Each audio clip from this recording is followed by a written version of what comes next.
Olá pessoal, eu sou o professor Ricardo Andreucci, eu sou procurador de Justiça do Ministério Público de São Paulo, onde já atuo há 27 anos.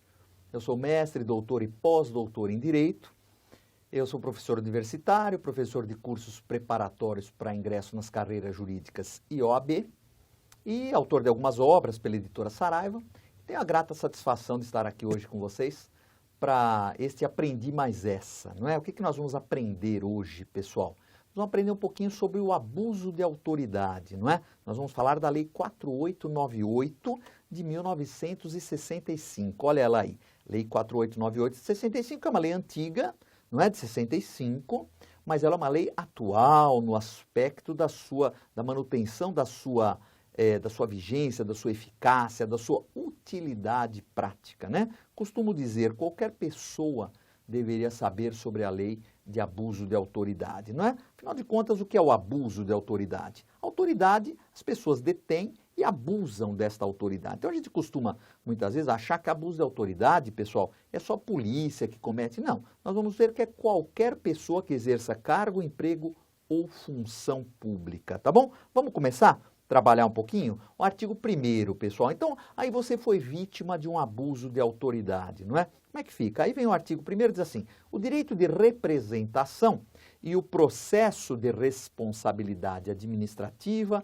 civil e penal contra as autoridades que no exercício de suas funções cometerem abusos são regulados pela presente lei. Então, você veja o que ele diz aí, o direito de representação, então você vai ter que fornecer uma representação, você vai ter que representar contra essa autoridade, e o processo de responsabilidade administrativa, civil e penal contra as autoridades que no exercício de suas funções cometerem abusos, autoridades cometerem abusos, são regulados pela presente lei. Perfeito. Aí você foi vítima do abuso de autoridade, ou você como advogado, não é? Você tem um cliente que foi vítima de um abuso de autoridade, como fazer? Né? Então vem aí, artigo 2º, o direito de representação será exercido por meio de petição. Então a pessoa que sofreu o abuso de autoridade, ela tem que fazer uma petição. Precisa de advogado para fazer essa petição? Não, não é? Ela pode fazê-lo de próprio punho, pode fazer digitado, não é verdade? Não há uma formalidade, há alguns requisitos, obviamente, que a lei estabelece, não é verdade? Mas não precisa do advogado. E aqui não estamos,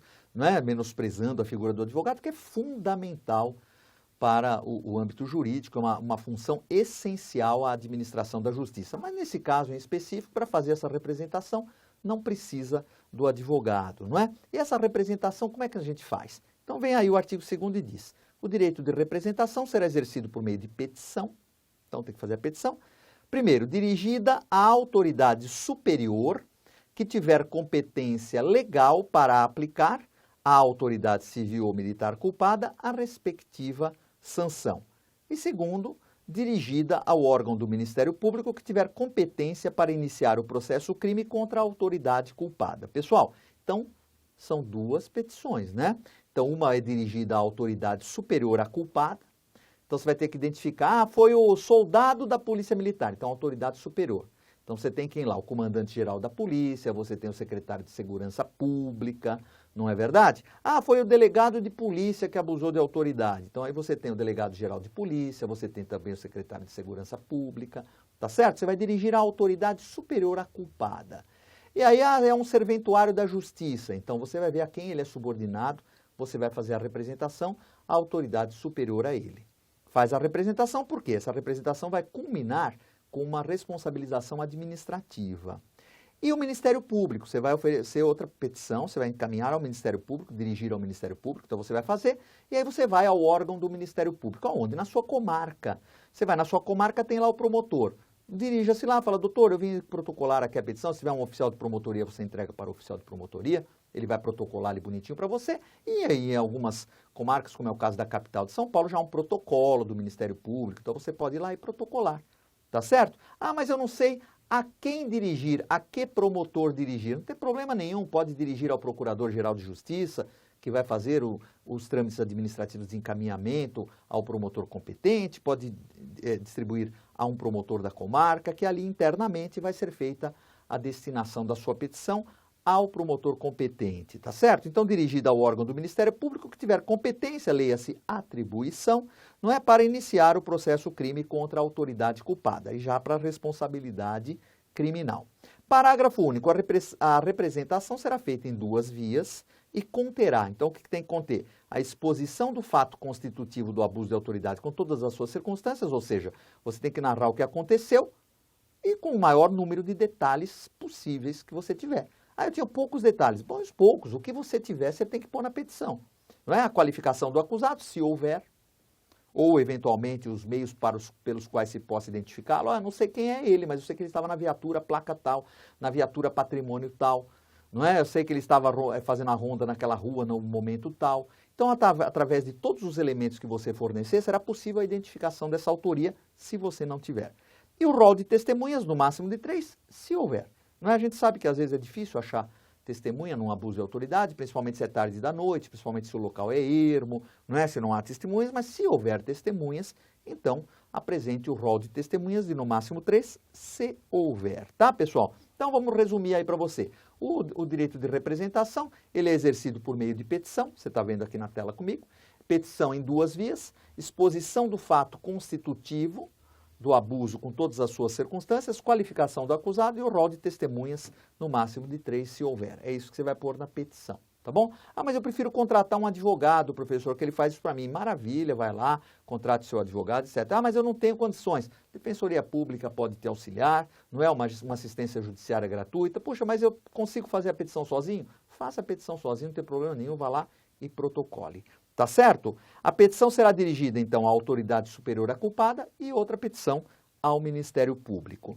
Aí vem a perguntinha, né? A falta de representação impede que o MP inicie a ação penal pública? Não, pessoal, na verdade, quando ele fala representação, né? Vou voltar um pouquinho, tá bom? Vou voltar um pouquinho aqui, ó.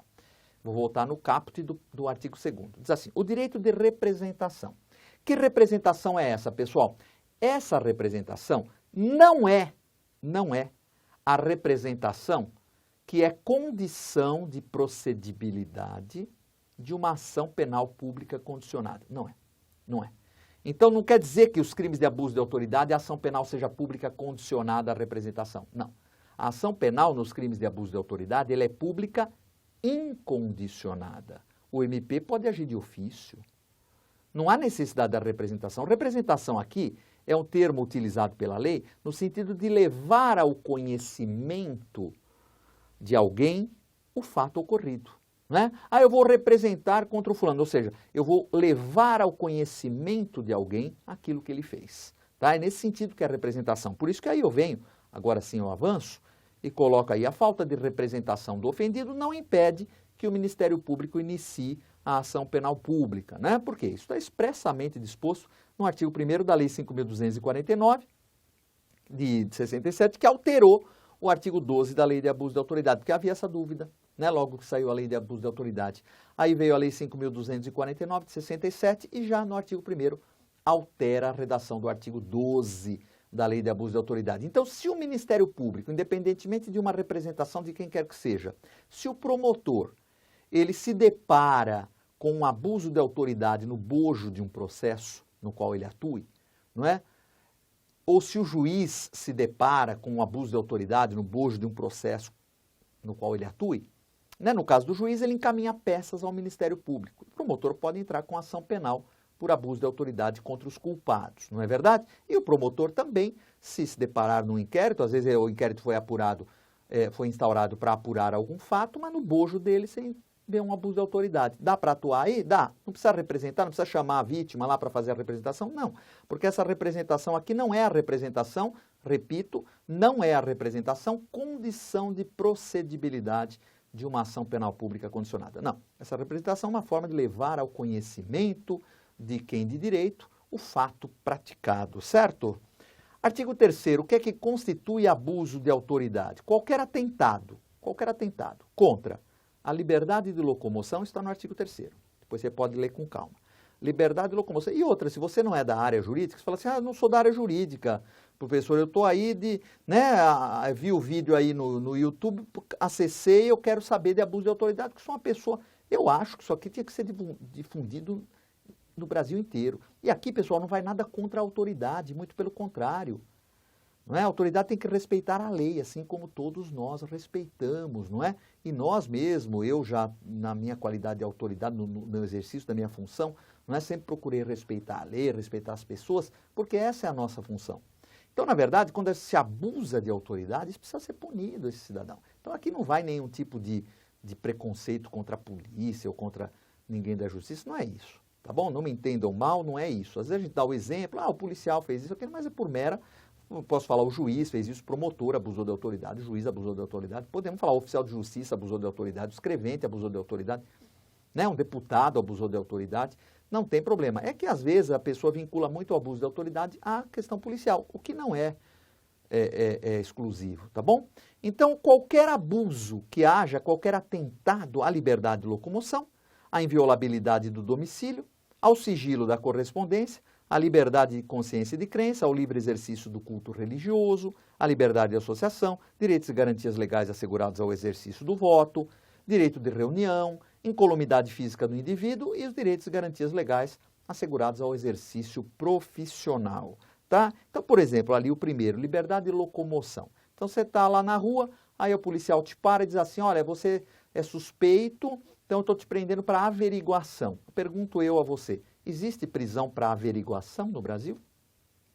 Não, não existe. A Constituição Federal diz, assim como o Código de Processo Penal, que no Brasil só existem 2 tipos de prisão.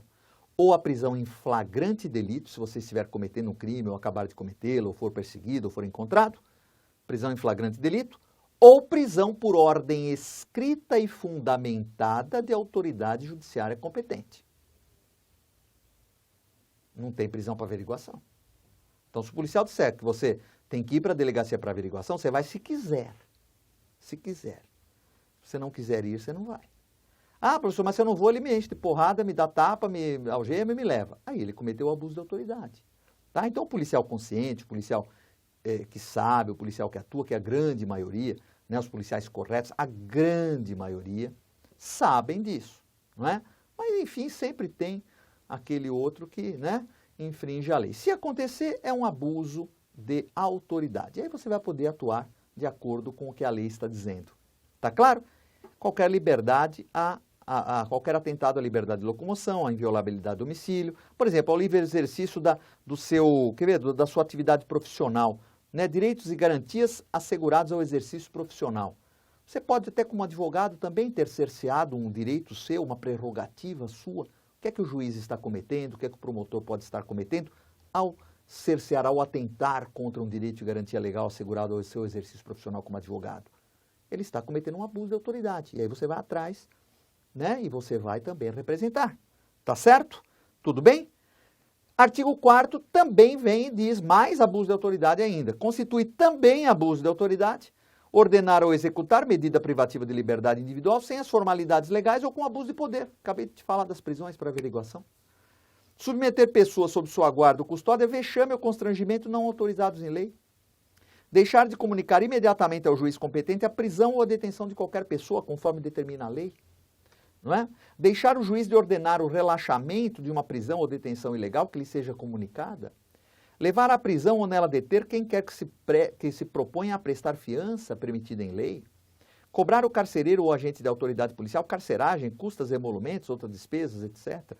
Não é? Então aí também são abusos de autoridade. Recusar o carcereiro. Aí não vamos ler tudo isso aí. O ato lesivo à honra ou ao patrimônio de pessoa natural ou jurídica. Prolongar a execução de uma prisão temporária, né? A prisão temporária que você conhece, ou prolongar a execução de uma pena, então o preso tem direito de sair e está sendo mantido no cárcere, ou medida de segurança, deixando de expedir em tempo oportuno de cumprir imediatamente a ordem de liberdade. Então, artigos 3º e 4º trazem lá, pessoal, o que constitui o abuso de autoridade. O artigo 2º fala do direito de representação. O artigo 3º e o 4º, os artigos 3º e 4º, falam do que é o abuso de autoridade, tá? E aí vem o 5º e fala quem é a autoridade. Você está curioso saber, né? Quem é essa tal autoridade, não é verdade? Então tá lá, considera-se a autoridade, para os efeitos desta lei, quem exerce cargo, emprego ou função pública de natureza civil ou militar. Aqui quando fala civil não é polícia civil, de natureza civil pode ser também, mas de natureza civil. Então o juiz exerce uma função de natureza civil. Uma função pública de natureza civil. O promotor também, o delegado também. O oficial de justiça também, o escrevente também, o deputado também. Tá certo? O fiscal também. Não é? E ele diz, ou militar. Aí entra o militar. ainda que transitoriamente e sem remuneração. Então, essa função também pode ser transitória, não precisa ter um caráter de permanência, um vínculo permanente com a administração pública, não. Né? E também a remuneração não é característica da autoridade. Pode ser também sem remuneração. Tá claro? Tudo bem? Um membro de um conselho tutelar pode ser considerado uma autoridade aqui? Claro que sim. Claro que sim. Tá bom? O particular pode ser sujeito ativo dos crimes de abuso de autoridade? Um particular que não seja autoridade, né? Uma pessoa, uma pessoa do povo, não é autoridade, não exerce cargo, emprego nem função pública, nem de natureza civil nem militar. Ele pode ser considerado, ele pode praticar abuso de autoridade? Artigo 30 do Código Penal, desde que ele atue em concurso com a autoridade, conhecendo essa circunstância elementar. Ah, é verdade? É. Então, vamos supor, um policial, ele vai abusar de autoridade, está abusando da sua autoridade, mas ele está com um amigo lá, o amigo está andando junto com ele lá, e o policial comete o abuso de autoridade, e o amigo ajuda lá, dá uma pancada, ajuda a levar. Pode?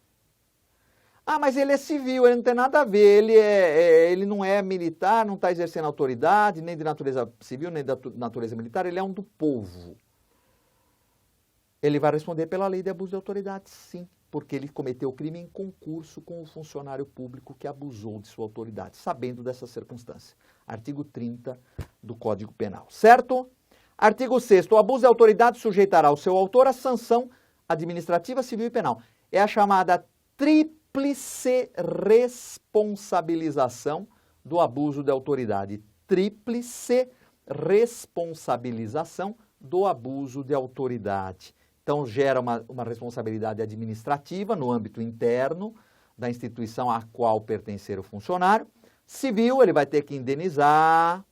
E penal, xadrez, né? Pena para ele. Então, é a tríplice responsabilização. Pode aplicar as três juntas? Sim, claro, não é? E aí vem o parágrafo 1º e diz: a sanção administrativa será aplicada de acordo com a gravidade do abuso cometido e consistirá em advertência, repreensão, suspensão do cargo, função ou posto por prazo de 5 a 180 dias, com perda de vencimentos e vantagens, destituição de função, demissão e demissão a bem do serviço público, certo? Então, veja, aqui está o rol. Então, aqui é o rol das punições, das sanções administrativas. E o civil? Então, ele diz aí, a sanção civil, caso não seja possível fixar o valor do dano, consistirá no pagamento de uma indenização de 500 a 10 mil cruzeiros. Aí você vai dizer, misericórdia. Como é que eu vou calcular? Tem forma de cálculo, pessoal. Na verdade, né, hoje praticamente o juiz vai fixar essa indenização ali na sentença. Você vai ter que entrar com uma ação civil. Né? Você vai ter que entrar com uma ação civil. Tá bom? Então, aí o juiz vai fixar a responsabilidade civil do funcionário. Tá certo, pessoal? Aí tem aquela parte toda do cível, a parte administrativa, de responsabilidade da administração, vai processar a administração, que se volta contra o funcionário. Então, isso não vem bem ao caso agora para nós, tá bom? E a sanção penal, hein? Vai ter crime? Sim, crime de abuso de autoridade. A sanção penal será aplicada de acordo com as regras do artigo 42 a 56 do Código Penal e consistirá em multa de 100 cruzeiros a 5 mil cruzeiros. Então, você leia só multa. Tá? A partir dos 100 acabou, porque não tem mais cruzeiro, essa coisa toda.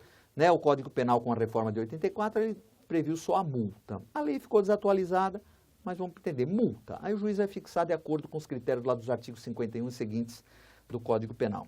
Detenção por 10 dias a 6 meses e perda do cargo e inabilitação para o seu exercício. Né? Na verdade, perda do cargo e inabilitação para o exercício de qualquer outra função pública por prazo de até 3 anos. Então, eu ponho aqui, a sanção penal. Multa, prisão e perda do cargo e inabilitação para o exercício pelo prazo de até 3 anos. Veja que não é brincadeira, não. Tá bom? As penas previstas no parágrafo anterior poderão ser aplicadas autônoma ou cumulativamente. Significa, o sujeito pode receber multa, mais prisão, mais perda do cargo, mais inabilitação. E ainda, mais indenização civil e mais sanção administrativa. Não é brincadeira. A lei de abuso de autoridade é extremamente rigorosa com a autoridade que abusar do seu poder. Tá? Eu até ponho uma jurisprudênciazinha aqui, né? Desculpe, não é bem jurisprudência, eu cito o artigo 9º aqui, né? Que está entre aspas, a gente já pensa que é jurisprudência. Está entre aspas, é o artigo 9º.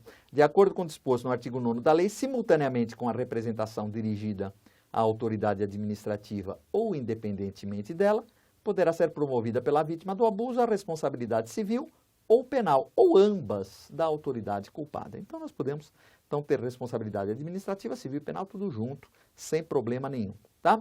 Parágrafo 5º, quando o abuso for cometido por agente de autoridade policial, civil ou militar, de qualquer categoria, poderá ser cominada a pena autônoma ou acessória de não poder o acusado exercer funções de natureza policial ou militar no município da culpa pelo prazo de 1 a 5 anos, tá? Uma pena aí acessória. E aí, para a gente ir concluindo, a ação penal será iniciada independentemente de inquérito policial ou justificação, por denúncia do Ministério Público, instruída com a representação da vítima do abuso. Quer dizer, a ação penal é pública incondicionada, tá bom? Claro que a denúncia do promotor tem que estar junto com a representação, aquela lá do artigo 2º que você fez, à autoridade superior à culpada e ao Ministério Público, tá bom? Os crimes de abuso de autoridade aplicam-se às regras gerais de competência do artigo 69 seguintes do Código de Processo Penal. Depois você vai dar uma lidinha lá, o local onde ocorreu o abuso, aquela coisa toda. Aplica-se, perguntinha para você, a lei de abuso de autoridade dos policiais militares? Sim, aplica-se. E aí ele vai ser processado na justiça comum ou na justiça militar? Ah, ali vem a súmula ainda, que tem uma súmula que está na próxima tela. Ainda que praticado por militar, compete à justiça comum o processo e julgamento dos crimes de abuso de autoridade. Olha aí a súmula 172 do STJ. Compete à justiça comum processar e julgar o militar por crime de abuso de autoridade, ainda que praticado em serviço. Certo? Guarde esta súmula. Isso é pergunta de prova, você que faz concurso, que faz exame de ordem, isso pode cair na sua prova. Tá? Pode ser aplicado o rito especial da Lei 9.099 aos crimes de abuso de autoridade? Pode não. Deve, porque até eu ponho aí recentemente, não é tão recente, né, pessoal? É que no direito demora tanto tempo, foi recentemente, com a Lei 11.313 de 2006, que deu nova redação aos artigos 60 e 61 da 9.099, que é a Lei de Pequenas Causas, a questão restou definitivamente pacificada, aplicando-se o rito do Juizado Especial Criminal aos crimes de abuso de autoridade. Então vai para o GCRIM, né? A competência é do GCRIM. E aí, portanto, nós temos, vamos colocar-me novamente aqui perante você, né? Nós vamos, então, encerrando a nossa participação com a Lei de Abuso de Autoridade.